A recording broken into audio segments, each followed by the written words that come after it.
Hey guys, we're about to start our day in Jerusalem, and I'm in the room. I'm eating my breakfast bar. I brought my own breakfast bars for breakfast, because that's what I usually eat for breakfast anyway. But waiting for Kurt to get back, and then we're gonna go load on the bus and go into the old city of Jerusalem. I'm still waking up a couple of times a night from jet lag, but I go right back to sleep, which helps. But there's not been a night that I've slept through the night, so I'm just hoping that gets better. And I'm probably gonna sleep the best right at the end of our trip, you know, then I'll have to acclimate back. But it's been a great trip so far, and I'm excited to move into Jerusalem because that's where so many of the really rich things are. It's gonna be a good day, and I'll check in later. Bye guys.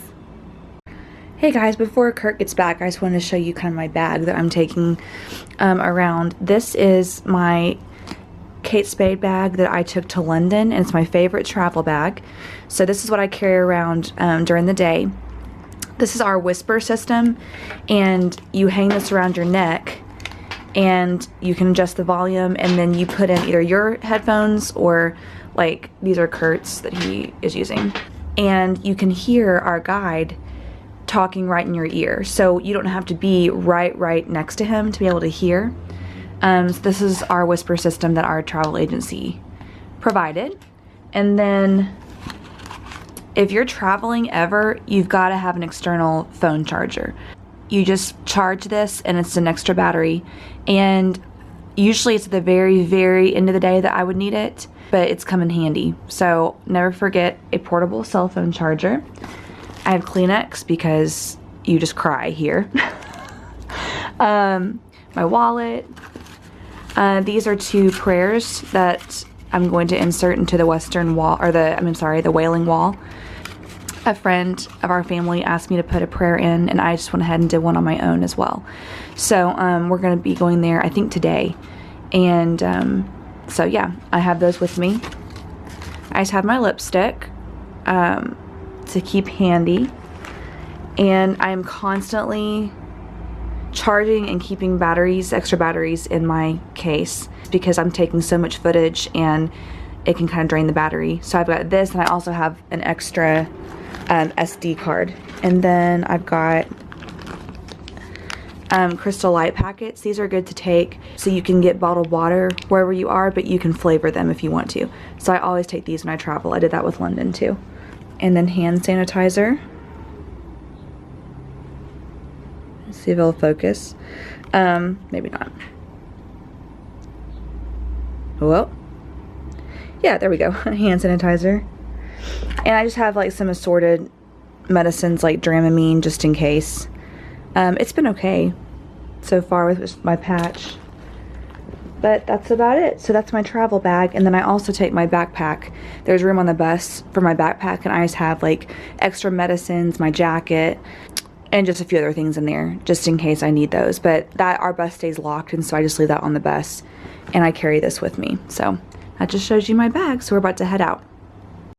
Here is overlooking Jerusalem.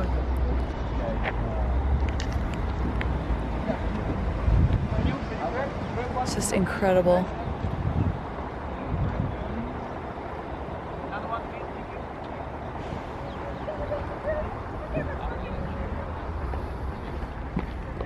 This is called, I believe, is it Mount Scopus? Yes. Yeah? This is Mount Scopus. You can see the gorgeous view.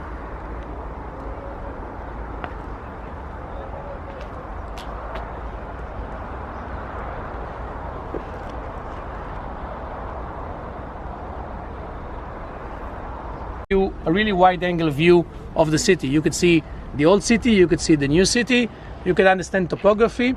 Then we're going to move to the next hill, which is Mount Olives over there, and then we're going to be narrowed towards the old city. We're going to have a really view the old city.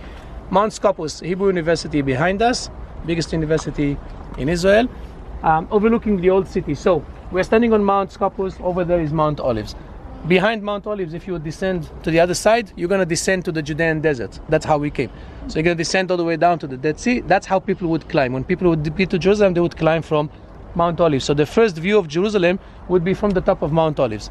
Now, if you are on the top of Mount Olives, there's a tower. You see the tower in front of us? That marks the place of ascension. It's called the Church of Ascension, the place where Jesus ascended heaven from top of Mount Olives. You descend with the mountain, come down, down. There's some golden domes, you see, towards the bottom. That's a Russian Orthodox church called the Russian Orthodox Church of Mary Magdalene. And then if you keep going down, there's a lot of trees at the valley with a big building with some domes, you see? That's the Garden of Gethsemane, where we'll be going next. That's the place where Jesus was arrested and handed to the Romans. Your gates, Jerusalem. Jerusalem is built like a city that is closely compacted together. That is where the tribes go up, the tribes of the Lord, to praise the name of the Lord according to the statute given to Israel. There stand the thrones for judgment, the thrones of the house of David. Pray for the peace of Jerusalem. May those who love you be secure. May there be peace within your walls and security within your citadels. For the sake of my family and friends, I will say, peace be within you. For the sake of the house of the Lord our God, I will seek your prosperity. Okay, we're gonna start. شفتني وان شاء الله. Since the photographer, I think, he's not here, but he will come. We'll start our talk for a few minutes.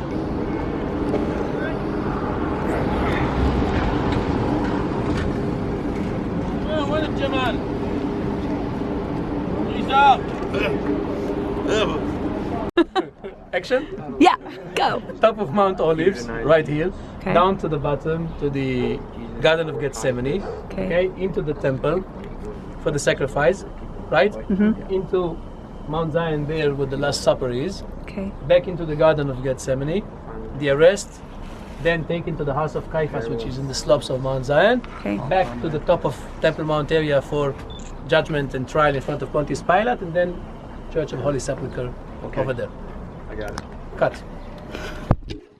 All the external signs that they were putting for a king, and against that, the entrance on a donkey, which without words actually meant to say, I am not the king that you're expecting. And so that's how you should read this whole entrance of what we call the Palm Sunday Road.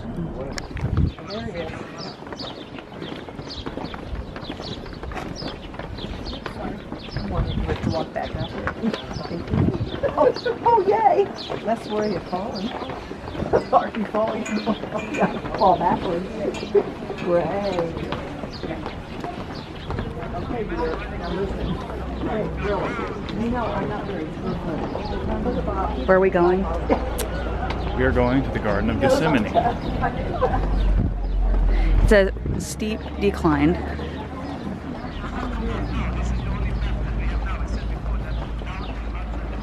The Bible says the second coming of the Messiah will be through the eastern gate, Which is right there. which is straight in front of us, but Yeah. as of now is currently bricked up by the Muslim by the Muslim inhabitants, with a Muslim cemetery in front of it.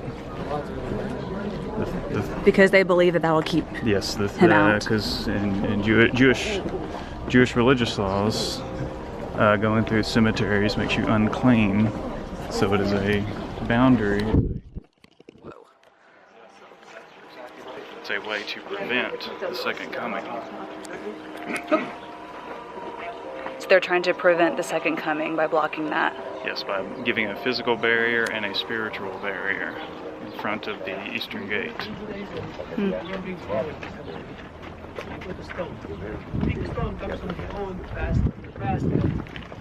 Instead of those cementing marble things, you would bury somebody and pile with stone on top. And everybody who walked by was supposed to participate in the building by adding the stone. When you symbolically put a stone, it means you sort of participate, the stone is present participating in the building. Now remember that I told you they first used to bury people in the sarcophagus, remember Samuel? In the sarcophagus they would move the bodies into a smaller coffin, grave it, and put it in a coffin. Then they upgraded the system, moved into second temple period, like I showed you from the road, dig holes, put the body inside, cover with the stones, right? Around the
Closer look at the eastern gate that the Muslims have blocked to prevent the second coming of the Messiah. And they've put a cemetery, a Muslim cemetery right here, with the belief that Jesus can't come through this gate because if he did, he would be unclean and could not enter the temple. So they've tried to physically block him and also spiritually block him. So this is the east gate that is prophesied that Jesus will come back through. Just amazing to see it in person.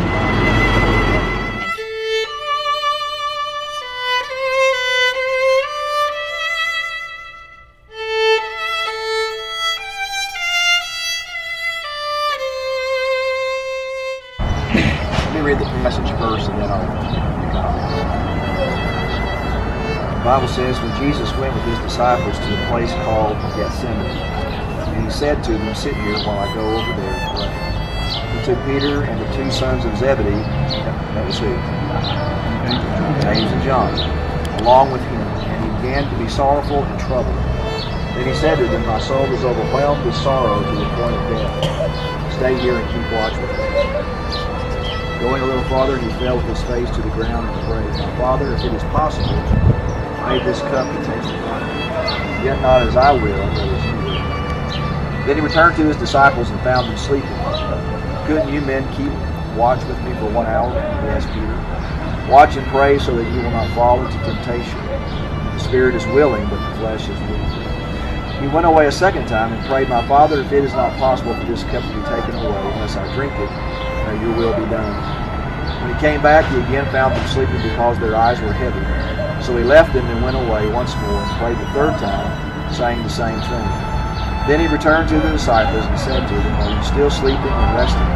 Look, the hour has come, and the Son of Man is delivered into the hands of sinners. Rise, let us go, here comes my betrayer. What is interesting about that is, so many applications about how we should pray. There's some who say that you should pray in faith, believing that what you pray is going to happen. And if you add a tag, but your will be done, they reject that. They say that's not the accurate way to pray, which I disagree with. I think the bottom line is God's will, period. And I think it's very appropriate that we pray as Jesus prayed. I mean, it's Jesus who's praying. And he gives that model for us that he doesn't want to go through this.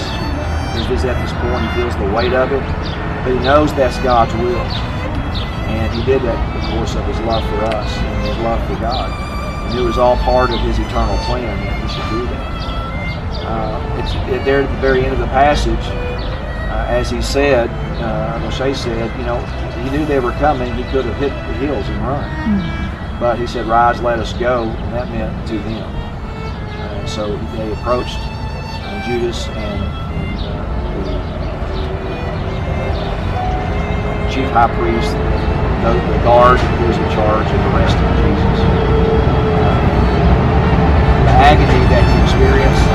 And I'm going to read a passage when we get into Caiaphas. We're going down to the pit, right?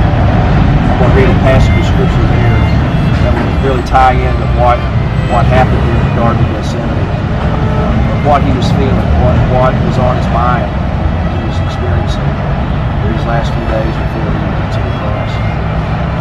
And so, Christ was on a mission, and it was a mission to death. And really, that's our mission. Our mission is to follow Christ. Peter says we're to follow the steps of Christ. Christ gave us an example that we should follow his steps. While being reviled, he did not revile in return. While being threatened, he did not threaten, but entrusted himself to him who judges righteously. Now, personally, that passage was the passage that a man was preaching, not my father, when I became a Christian. And there was just this overwhelming sense in my heart that I wanted to follow Christ.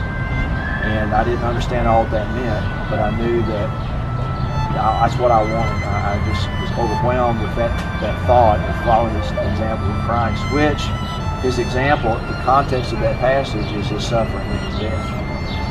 And so for all of us as believers, when we make ourselves committed, make our commitment to Christ, it's a one-way trip. I mean, it's to suffer and to deny ourselves and to follow Christ at whatever cost it may cost us. For Americans, it's very hard for us to understand that level of sacrifice when we see what's happening with Christians around the world, in Syria, in Iraq, in Somalia, North Korea. It's horrible what they do to Christians. So we have really no concept of what that means to suffer for Christ. I was at a church one time and a pastor was preaching, a very good friend of mine, and I was just there for a conference. And when he got up on the platform to preach, he took his shoes off. A Baptist preacher took his shoes off. And I asked the church member next to me, I said, why do you do that? And she said, well, on the first day of this series, the series is on suffering. And he said he did not feel himself worthy to preach about this topic. So,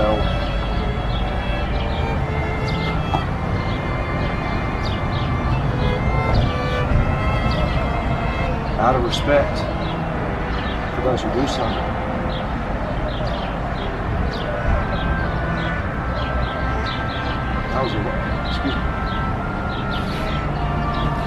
that was a way that he could honor him. So we think about the sacrifice of Christ, all those who've suffered because of his name. That's why Paul says that it's been granted to us, it's a privilege for us to suffer in Christ's name.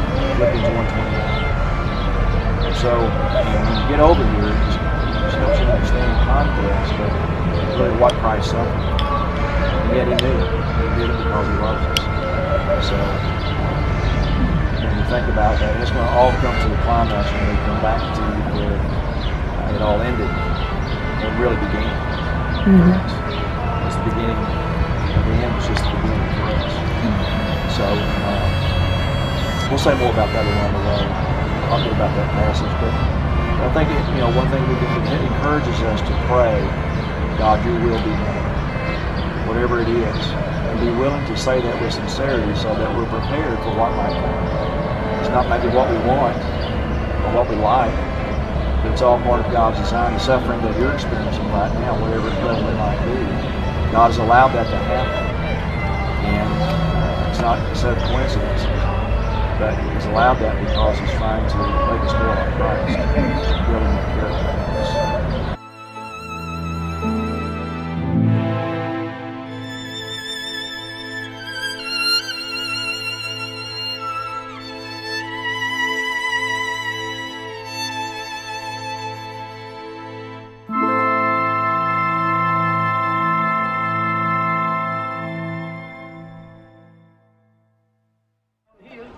To understand how much was excavated.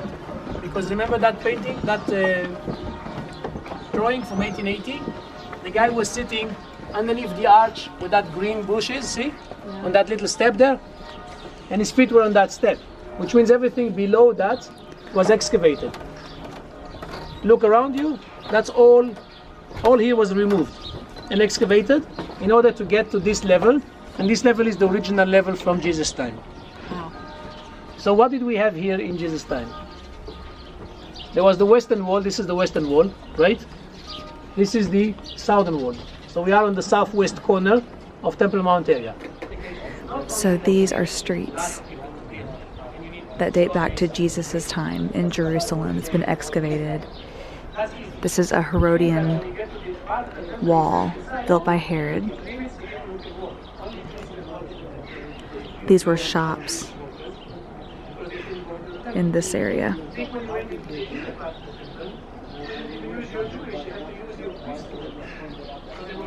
So this is kind of what they believe is the temple complex.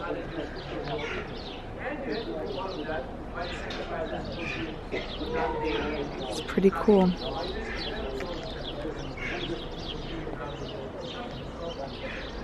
So you can see what the streets look like. It's really cool, standing where Jesus did.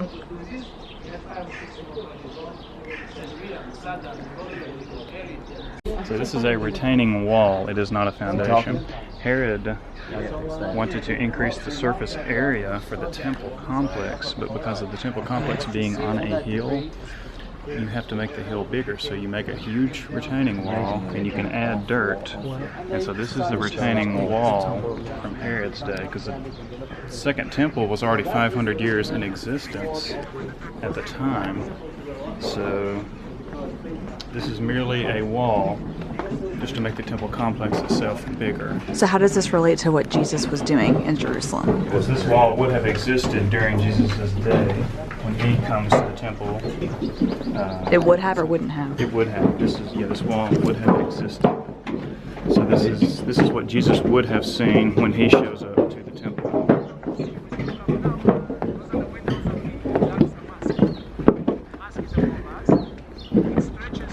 And those walls are rock.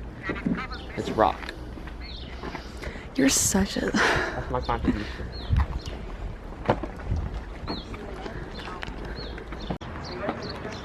This is where Jesus taught, in front of the temple.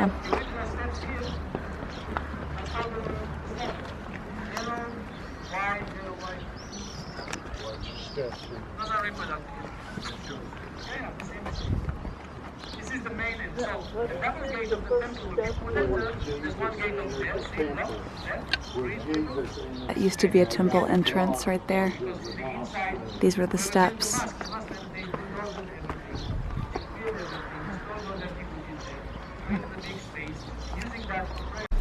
So first temple destroyed, 586. Who had built the first temple? Solomon. Solomon built it 1006. Okay. First temple destroyed. They're exiled in Babylon for 70 years. They get back from the exile, second temple rebuilt. By? Nehemiah. Okay. So second temple goes all the way through the time of Christ. Here's where Herod comes in. Okay. So the second temple is already 500 years old. And so this is the temple Jesus shows up to worship at, second temple, but then AD 70, completely destroyed by the Romans.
Thank you.